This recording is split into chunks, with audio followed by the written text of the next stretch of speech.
Well, good morning and welcome. We're thankful to have you here this morning as we come to worship the Lord and to hear from His Word. And so wanted to make one very quick announcement right after the service. Normally we're dismissed, but we have a family joining church this morning, so we want to have them come up. The Overstreets will come up and we will affirm that. And if you do affirm that, I mean, I hope you affirm it. They're my neighbors and they're good Christian folk, so you know what I'm saying? That'd be a little awkward, but nevertheless. But that's not why you vote to affirm, but we'll talk about that at the end. Nevertheless, I encourage you to take your Bible and open to Luke chapter 8. Luke chapter 8 this morning, where we are continuing in a series on the dominion of Christ. Seeing how Jesus is dominant, how His dominion, how it stretches and it reaches far and wide. This really is the second time that we're seeing that Luke affirms exactly who is Jesus.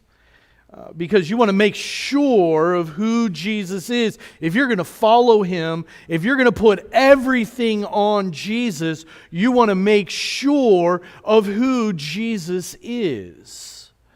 And so again, this is the second time that Luke is writing about this and is explaining this. Jesus had just preached on the parable and had extended that, the parable of the soils and how the people need to be doers of the word. And so last week we saw Jesus and how He calmed the sea, how He calmed the storm, how His dominion reaches over the natural. And this morning we're going to see how Jesus' dominion expresses even to that which we cannot see. We as modern day people like to think of everything in terms of naturalistic explanations, right? You can't always see how something happens, but there has to be a natural, physical explanation to it. You can read about what wind is. You know, I drive up to see my in-laws and whatnot, and you drive up there as you get off of 25 onto 26, I think it's Camping World or whatever, and they have this massive flag. It's like 80 by 40. I mean, it is huge, and that thing just blows in the wind, and you're like, how do I know that there's wind? I don't see any wind. I can't see the wind. Can you see the wind? You don't see the wind, do you? You see what? The effects of the wind. But they can explain wind. They can explain what wind is. It's air and it's moving, and what is air and molecules, and go into all of that detail. But the fact is, we see the effects of it even though you don't see it. But there's more than just the natural. There's more than just the physical. Just look at yourself. You're made up of two parts. You have the physical. God created man in His image, right? He creates man. He creates us. And when He did that, He took the dust of the ground, formed it, and there was the body. But we're not just a body, are we? There's a spiritual component to us. That's when God, it says, He breathed into man and he became a living soul. A living being. So we are physical, but there's a spiritual component to our lives. Largely the world ignores that.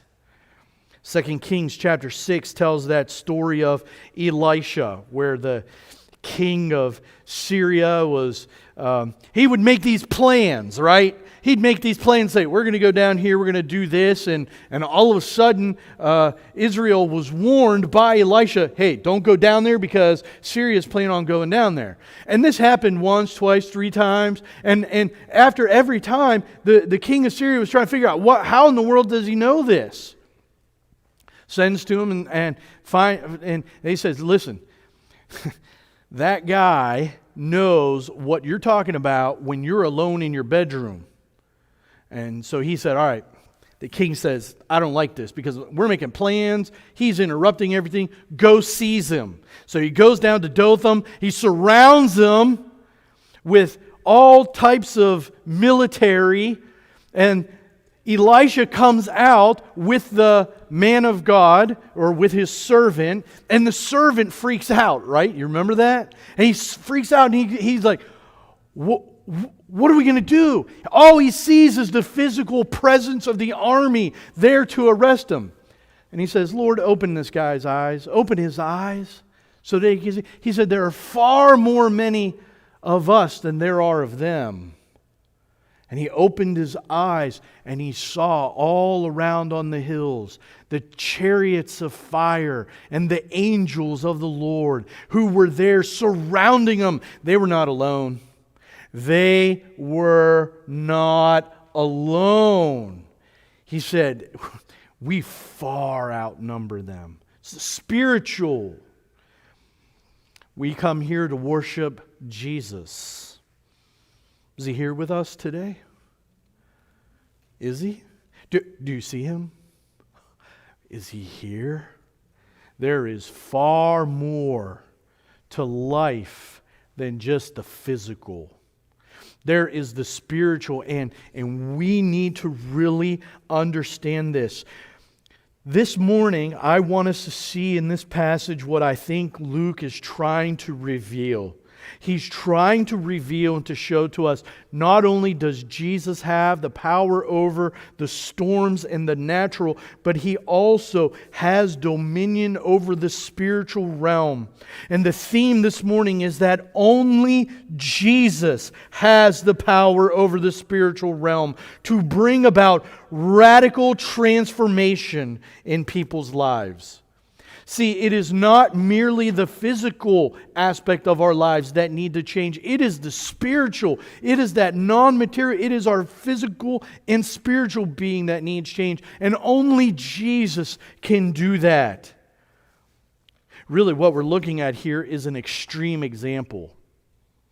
And the good thing about the extreme examples are, if you take the extreme example, then you know if Jesus can handle that, then Jesus can handle anything else below, right?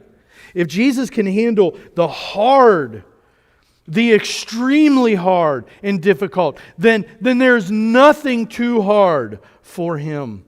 So let's jump into this passage and see. First of all, in verses 26 and 27, you see the man's true condition.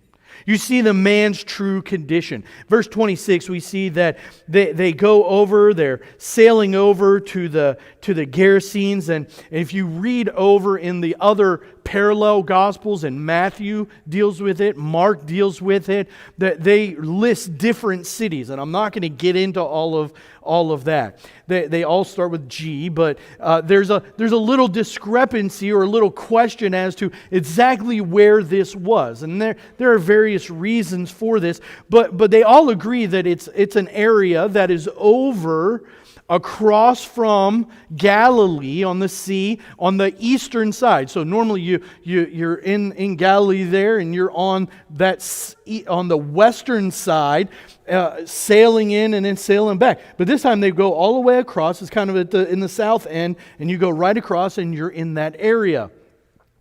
Now, the great and interesting thing is now when you cross over the sea going east, you are now in Gentile land. This is the Decapolis. This is the 10 cities that were put together where the Gentiles mainly lived at this time here. It was a major Gentile hub. You're going to notice that later on when you see that the farmer, as we already read, was what? Mainly farming pigs. Okay, so you're not in Israel anymore. And so they go over to this land, and you recall Jesus had done these miracles, and as soon as Jesus gets out onto the land, he's met with a man. They come to greet him. but it's a very interesting greeting. He's met by a man who has some very serious issues. Look at his condition. It says that he had demons. First of all, he had demons. He was influenced greatly by demons. They were the ones who were driving him. It's kind of like a sailboat where the wind is pushing and driving the boat. This is what was driving him. He had given himself over in some way, shape, or form or capacity so that the demons were actually controlling him, that they were speaking for him, that they were giving in for him. It says that he wore no clothes. Now, these are all, I'm going to give you about 5 or so aspects of the influence of demons. And you can see that this man, again, is an extreme example. But I want you to see that in the overall concept of what demons seek to do and how they influence, these things really are not that far off. First of all, notice what does he do? It says that he wore no clothes. He wore no clothes.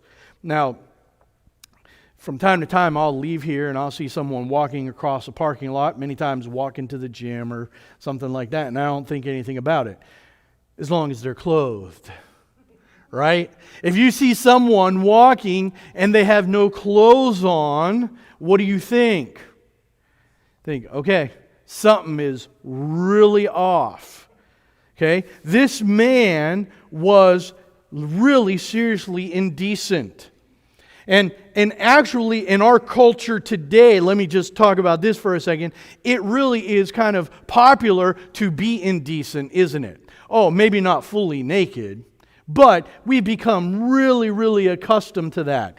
Through commercials and all kinds of things, movies, all that stuff. It's very, very normal. But isn't it true that God created us, and in Adam and Eve, in the purity of the garden after sin, what was the first thing that they did?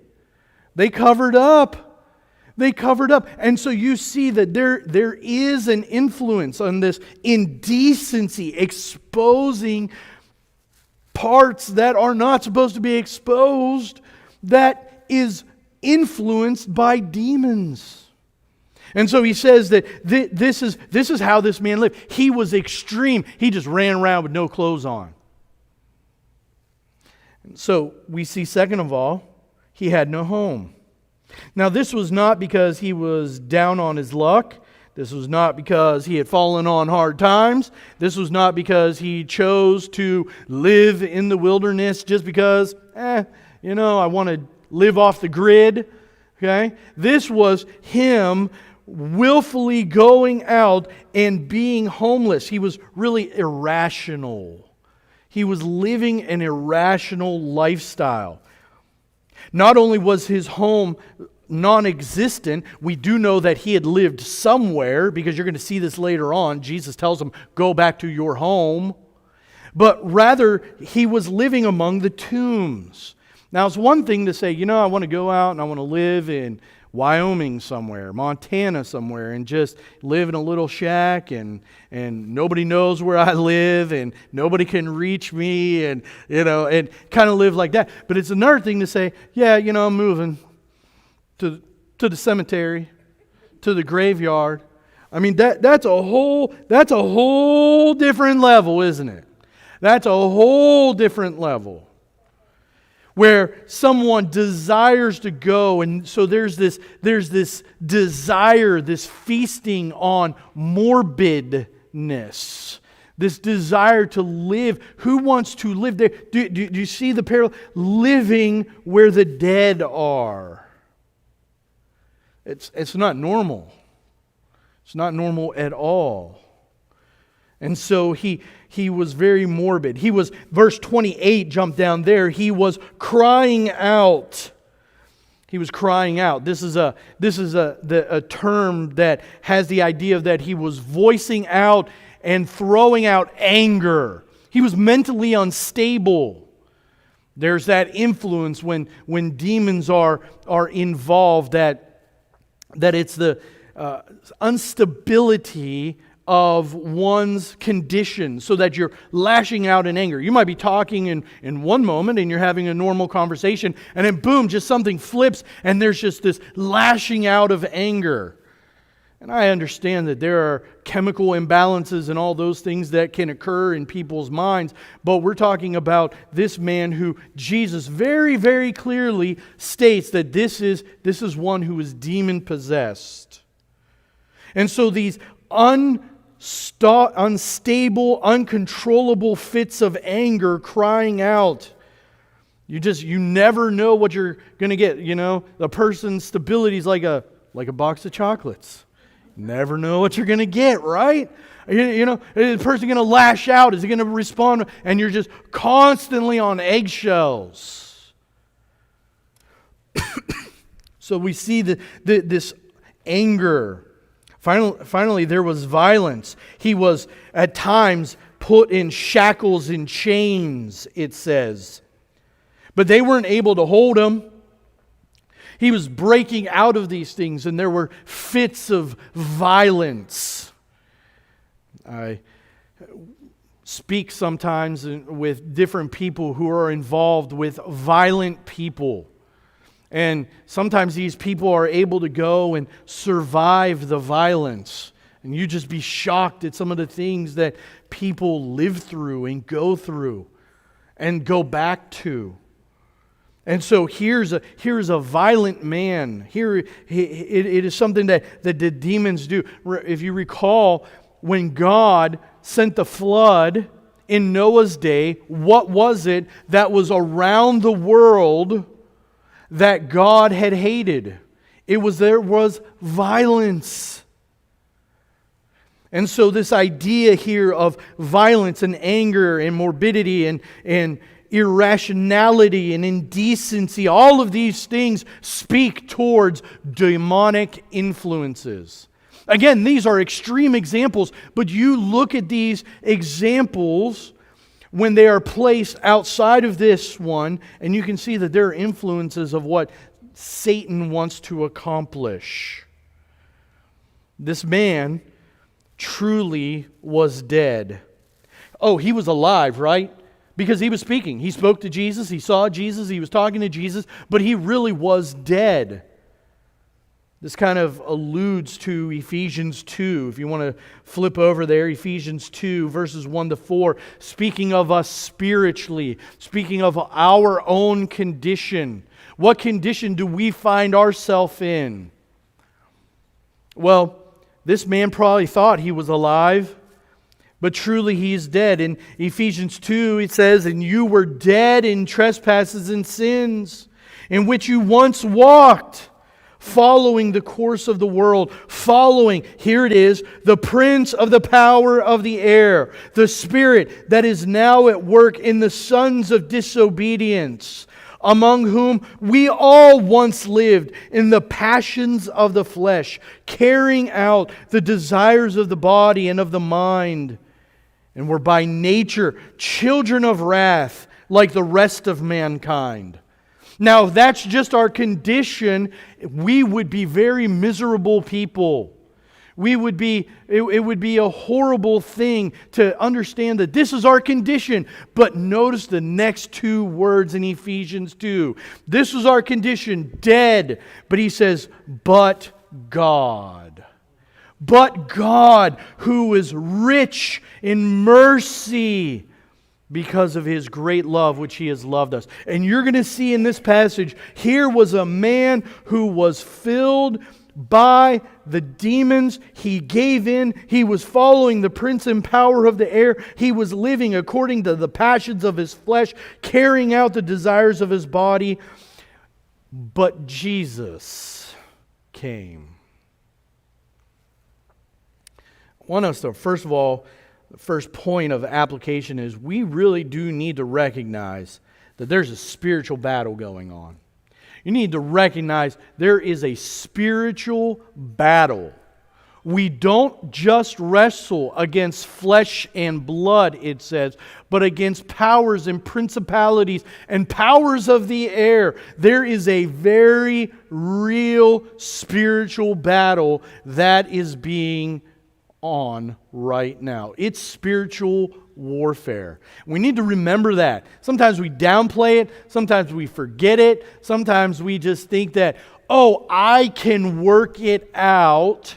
But what we have to understand is that there is spiritual warfare going on. Jot this reference down and listen as I read it. In 1 John 3:8, just because there's a spiritual warfare doesn't mean that we are left hopeless. Doesn't mean, oh boy, I can't do anything about that. No. It says, whoever makes a practice of sinning is of the devil, for the devil has been sinning from the beginning. You see that? So the devil, this comes from Satan. The idea of sin comes from Satan. He's been doing this from the beginning. This is what he is like. But it says, the reason the Son of God appeared was to destroy the works of the devil. So in that spiritual battle, you want to make sure you're what? On the right side. You want to understand that if you have Jesus, that He is the one who destroys that spiritual battle. He is the one who is victorious in that battle. You're going to see Him give this overall. Notice in verses 28 to 33, the man's encounter. Jesus gets off, comes out. Verse 28, he sees Jesus, he cries out, and he falls down before Him. Now, he's not falling down before Him to worship Him, but rather he's falling down before Him really in submission. And this is going to show and be even more significant as we learn of who it is.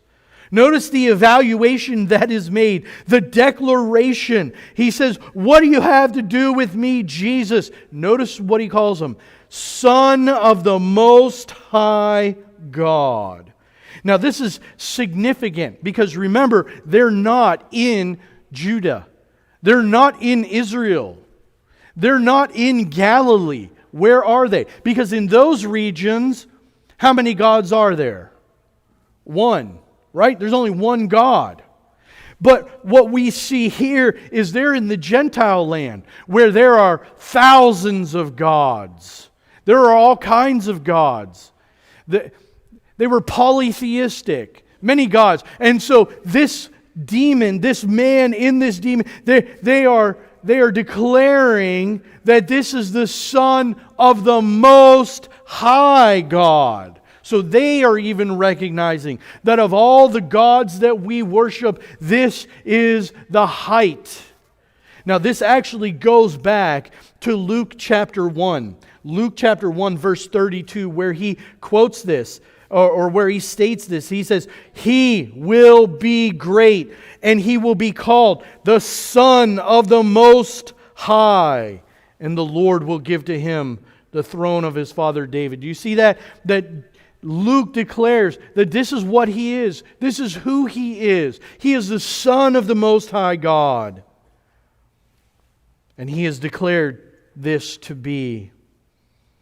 Really, if you look back in verse 25, go back to verse 25 in chapter 8. Jesus had just calmed the storm, the natural phenomena there. And He says to him, where's your faith? And they were afraid and they marveled, saying to one another, who then is this that commands even the winds and the waters to obey Him? It's interesting that the demons answer that question, don't they? The demons are the one who say, this is the Son of the Most High God. I think something that is very significant and very pointed is the fact that the demons recognize the truth, and yet many of the people of the town will reject the truth. The demons know. They know. You're going to see that they even know the end times. They know their eschatological end. They know what's going to happen.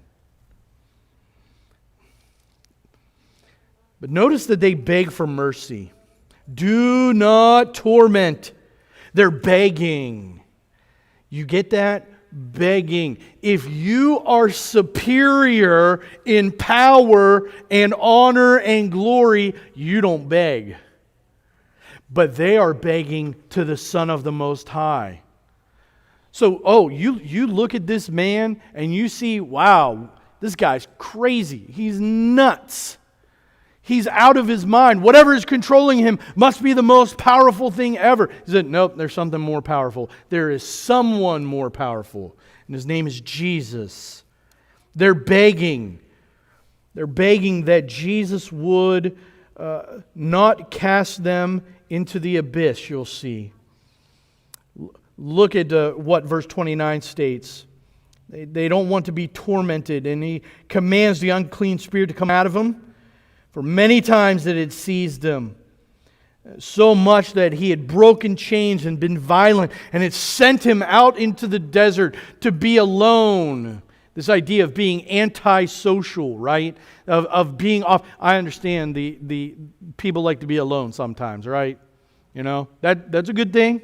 Now, there are some people, you got two kinds of people in this world. Those people that I need more people. I need people all the time. Like constant, right? You know, I am a people person. The more the merrier. And then you get the other people, they're like, all right, I'm going to deal with this. And then I got to go to my little haven. All right? And I need to recharge, right? I need to kind of recharge. And then you come back and you see people, and then you're like, get drained, and then you go, you know, there are these, but the fact is, the body of Christ, you can't live a Christian life in isolation. You can't do it. And this is what Satan wants him to do, wants him to be in isolation. And so here he is influenced greatly, but Jesus has compassion on this man. Jesus has compassion on this man. Because in verse 29, it says, he commanded the unclean spirit to come out of the man. Now my question is, in this text, where does the man beg for mercy? Where does the man beg and ask that this be done for him? He doesn't, does he? You have a demon-possessed man. It says that later on in the text. You have a demon-controlled man, and Jesus comes, and Jesus doesn't say, do you want to receive me? Do you want to take me as your Lord? And no, he just says, be gone. Commands him away. This is God's sovereign grace right there, showing His divine authority and power to deliver those whom He will. What compassion, what grace, what mercy is shown to this man. He didn't have the ability to do that because he was possessed by the demons. He didn't have that ability, and yet God delivers him. Look at verse 30, what takes place. Jesus speaks to this demon. Very interesting. Not just one demon, but many. But he asks him some questions. Now, I started thinking, why did Jesus ask these questions? Do you not think that He already knows the answer? I think He knows the answer. I think He knows who this is. But He wants it to be revealed so He can demonstrate His power. So He asks him, what is your name?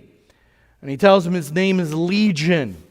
Now, there are two different aspects of this. The first one is that a legion is a Roman army. It's a group of Roman soldiers. So that fits in very well with the idea that this is war, that this is a spiritual battle that is being done. But not only is it just that it was a Roman army, but it was a group of soldiers, generally between 1,000 and 5,000, plus you also had the officers. So generally up to 6,000 soldiers. So look at the odds here. What are the odds? 6,000 against 1. When I taught elementary school, we would have this horrific day at the end of the school year where we would go to this park. I say horrific because it wasn't controlled, and you know what I mean. There was too much chaos. You know, I like boom. You know, this All right, and kids are running around, and they're throwing water balloons and doing all this stuff. But we would have this tug of war, and the kids like to do this, and we would do it was them versus me, right? And so I would generally pick a couple of the boys who thought they were big shots. You know what I mean? And you would take like two of them, and it would do the old, let them pull me almost close to the edge and then, yank them back and then they go flying, right? A couple of those kids that just kind of push the buttons a little too much all year, and it was, nevertheless.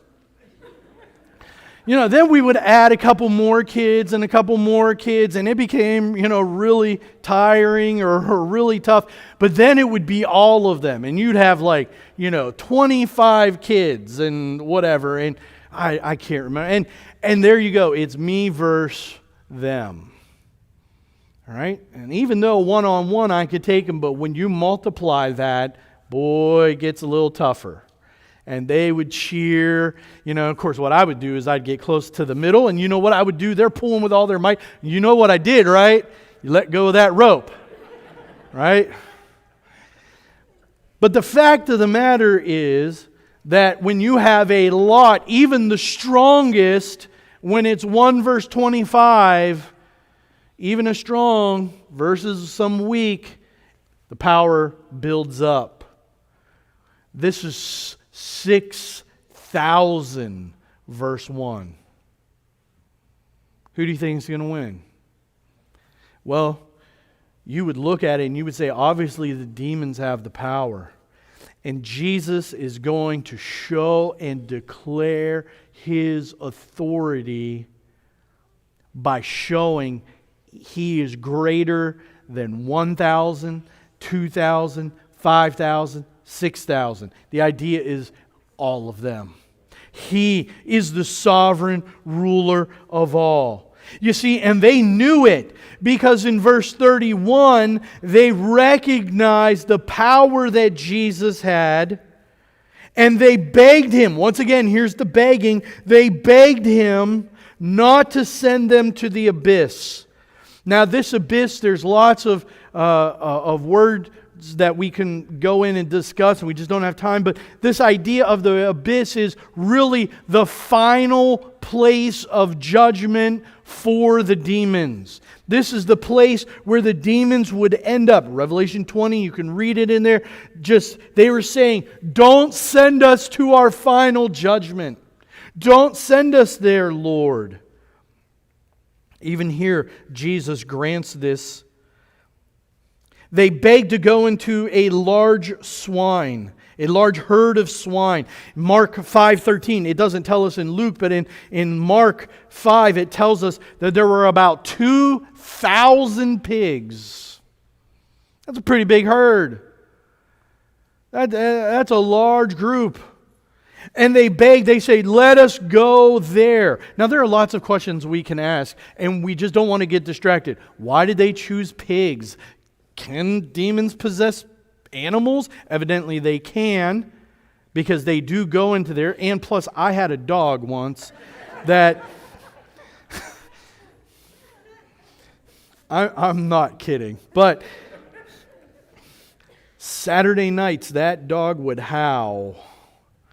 Right? So, they can. Why? Why was this going to happen? First of all, why did they go into the pigs, and why all of the expense that this was going to incur to the people? I think first of all it shows that this man is worth more than animals. Even today, we live in a society where people elevate animals above people. And here, I think Jesus is just showing that I'm going to rescue this one man. He is worth more than even animals. even financial gain. This man is worth it. This is a human soul who is worth so much. And so I want you to understand that as a person, as one who's made in the image of God, who may be having struggles and doubts and who knows what, but you are worth it to God. You are made with worth in the image of God. And there are people who are told otherwise, or they think it themselves. I'm not worth anything because of what people have done to me, because of the abuse I've had, because of this, because of what people have said, because of the things I've done, and they don't feel as though they have any worth. Look at this man. And Jesus saw worth in this man. So much so to really destroy an entire economy of a town. Second of all, there is a slight allusion just to the fact that animals are sacrificed here instead of a person. Isn't there? This would have been very familiar to the Jewish readers. They're understanding, oh, well, Jesus sent the demons into the pigs. The pigs died instead of us, instead of the man, instead of people. And we see this happening all throughout. Now, there are many of those who will say, why did Jesus do this? And listen to those words carefully. Why did Jesus do this? Why did Jesus send those demons into the pigs? And then the pigs, of course, as you know, you read down, they run and they jump off into the sea and they drown and they create all this. Why did Jesus do that? The fact is, Jesus didn't do that, did He? Read the text. Read what it says. Jesus, it says, gave them permission to do that. That was the demons that drove them into the water. That was the demons that went into the swine. That was really the demons that crushed that economy. That wasn't God. Now, He is sovereign. We need to remember that. Even over demonic activity. But from that, He brings about His own glory. Notice where the demons are. There's chaos, isn't there? There's chaos. There's chaos, there's destruction. And so, Jesus is the sovereign one over all. Jot a couple of these verses down, just understanding the kind of destruction and just exactly who Satan is. This is it explains very much who Satan is. In the destruction that you see, John 8:44, you are of your father the devil, and your will is to do your father's desires. He was a murderer from the beginning and does not stand in the truth because there's no truth in him. When he lies, he speaks out of his own character, for he is a liar and the father of lies. This is what he does. He lies. He spreads lies.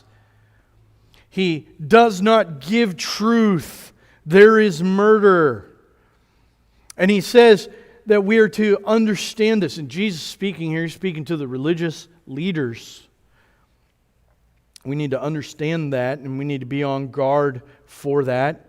As it says in 1 Peter 5, verses 8 to 9, be sober-minded, be watchful. You know, it's baseball season. You see those guys playing baseball, right? What do? When the batter is getting up, and you see the third baseman, especially the infield, what are they doing? They got their glove down. They're ready. They're ready. You see what I mean? They're ready for the ball. You go to Little League, right? And what do you see? Some of those kindergartners, first graders. You know, the guy's up the bat. Oh, look, there's a dandelion, and picking it up. What happens when that ball was hit to him, smacks him right in the head? Why do they get hit? Because they weren't paying attention. They weren't ready. They weren't looking. And so here he says, be watchful, be sober-minded, think properly. You're in war. He says your adversary, the devil, prowls around like a roaring lion seeking someone to devour. So we're called to resist him. We're called to do two things. Resist him and then firm in your faith. Resist the devil and then speak the truth about who Jesus is. Speak the truth of the gospel to your life.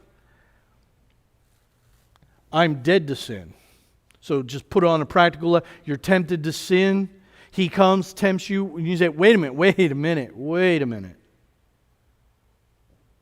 I'm dead to sin. I don't have to obey you. I don't have to give in to this. You need to be watchful. You know the situations you find yourself tempted, right? Tempted to lie, tempted to gossip, tempted to, do whatever your temptations are. Be watchful. He says to resist him firm in your faith, knowing that the same kinds of suffering are being experienced by your brotherhood throughout the world. If there's one thing these verses teach us, it's our second application, and it's that remember that Christ is greater. Remember Christ is greater. You don't have to give in. You don't have to fall. Now the good news is that when you do fall, the one who is greater forgives. When we come to Him and we seek forgiveness, when we confess, He is faithful and just to forgive us and to cleanse us. But we don't presume upon that. We don't say, well, I know He's going to forgive me, so let's do this. We need to be watchful. And this man here was going to experience the true transformation that Jesus can give. 1 John 4:4 tells us, little children, you are from God and have overcome them, and He who is in you is greater than he who is in the world. Christ, the Spirit of Christ, the one who is in us, is greater. So we need not fear, we need not run. Look at the man's transformation, number 3, verses 34 to 39. Here we have this great transformation that takes place. You want to see that 3,200 square foot flag blowing? You want to see the evidence of the wind? It's right here. The man's transformation. When the herdsmen saw what had happened, they fled and they told it in the city and the country. It's like people in the country, well, nowadays, it's like you see a wreck or you see police showing up in your neighborhood. What's the first thing you do? You're taking pictures and then you're posting it. Hey, everybody, looks what's going on. Wonder what's happening. Here, they're going, something strange has happened, something hard has happened. Now, they're herdsmen. They don't have any more herd. What's going on? They knew that there was this one crazy guy, but now he's changed. He's totally different. So the people go out to see, and what do they see in verse 35? That the demons are gone. There's a new master. The demons are gone. The pigs are drowned. He's no longer a slave to the demons. He has a new master. Now he's sitting at Jesus' feet. This is something that usually only the Jews would be able to do, right? To come and to sit at Rabbi's feet. But here is a Gentile, one who was living among the dead. Again, unclean. An unclean Gentile. You can't get much more unclean than this guy. And so, he was naked, but notice now he's clothed. He was crying out before, lashing out, irrational, anger. Now he's in his right mind. He was roaming all about in the desert, living in the tomb. Now he is seated. He was alone, but now he welcomes Jesus. And it's interesting that seeing this man transform brings about fear. That's what happened here. In verse 35, you see that it says that they were afraid. You would have thought that they would have rejoiced, right? Here was this nut Here was this crazy guy. And now we don't have to worry about this guy anymore. It says they were afraid. It's kind of strange, I would think. It says in verse 36 that those who had seen it told them how the demon-possessed, the man who was controlled by the demons, how he had been healed. Underline that word healed. That word healed there is the same word, same as that Greek word that you usually see translated as saved. The only difference is that the idea for saved, it can mean rescued or it can mean healed. And so here I think there's the whole, I don't want to say double meaning, but there's the double meaning. There's the idea that he's healed in that the demons are gone, but he is now saved spiritually. God has saved him.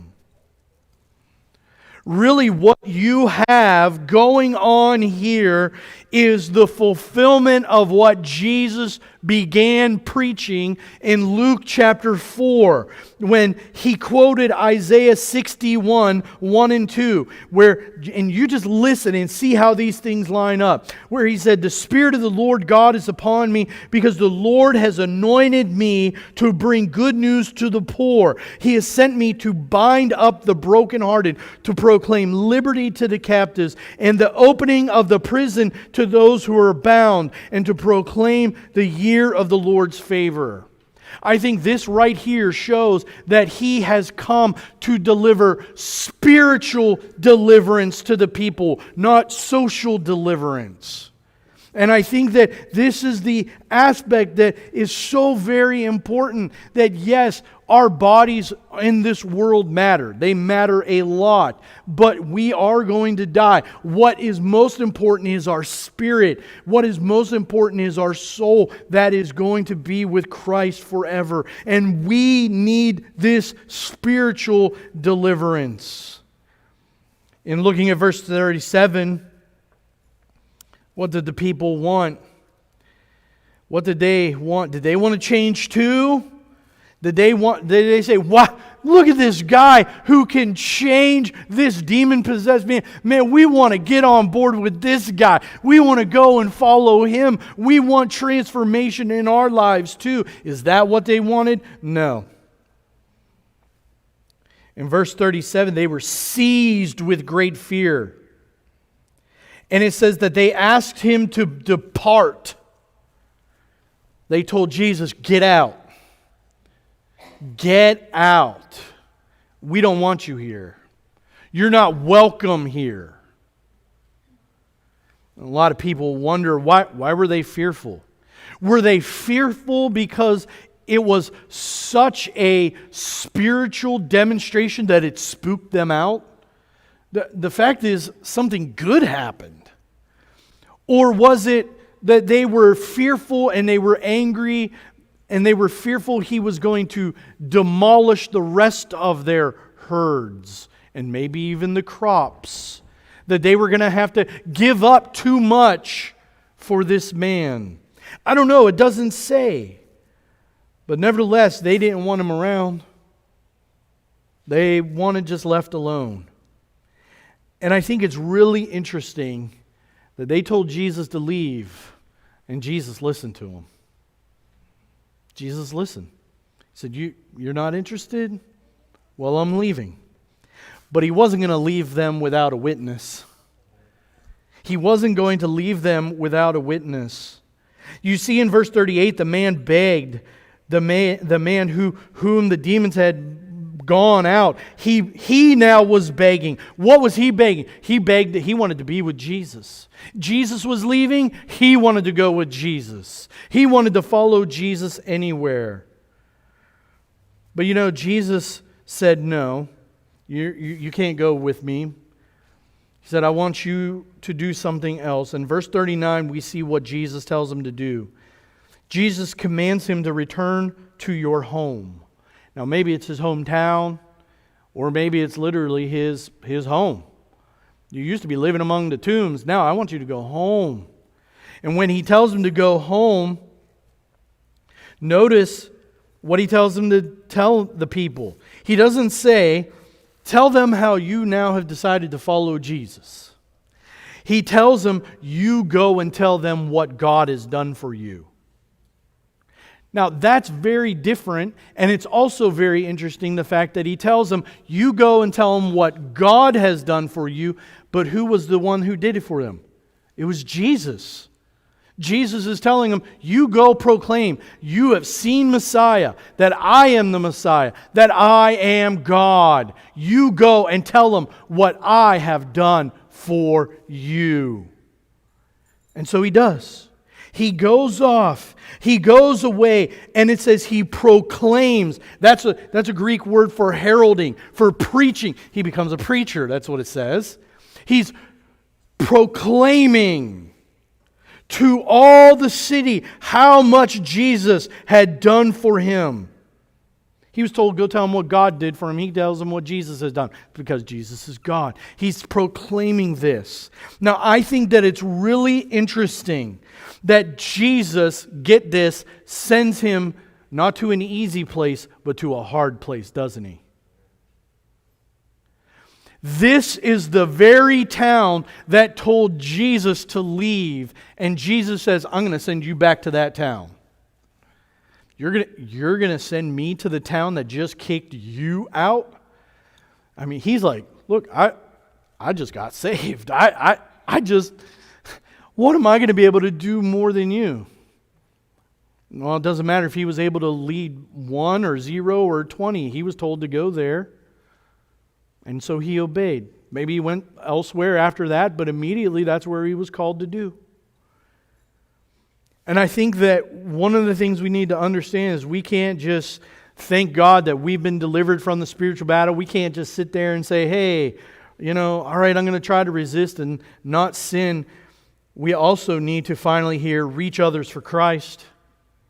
Reach others for Christ in our final application. We need to be strategic in thinking. This man had a plan.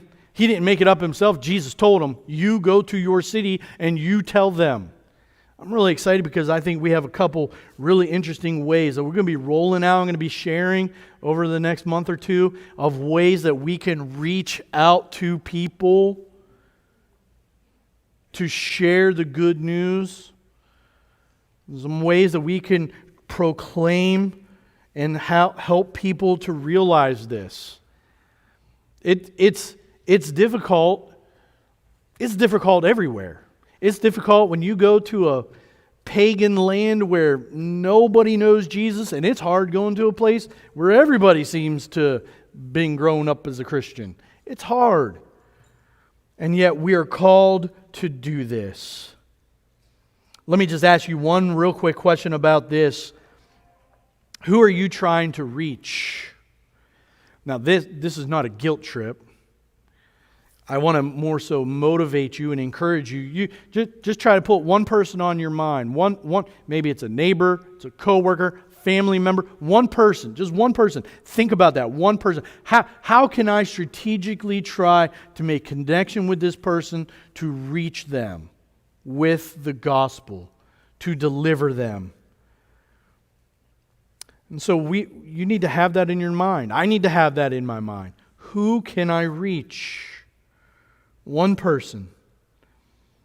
So while the world focuses on the exclusivity of the material, we must do both. We must think about people's needs, but we need to think deeper about their spiritual needs. Only Jesus has the power over the spiritual realm to bring about radical transformation in people's lives. So will you believe this for yourself? Will you trust Christ for victory, knowing the spiritual battle is real, but He is greater?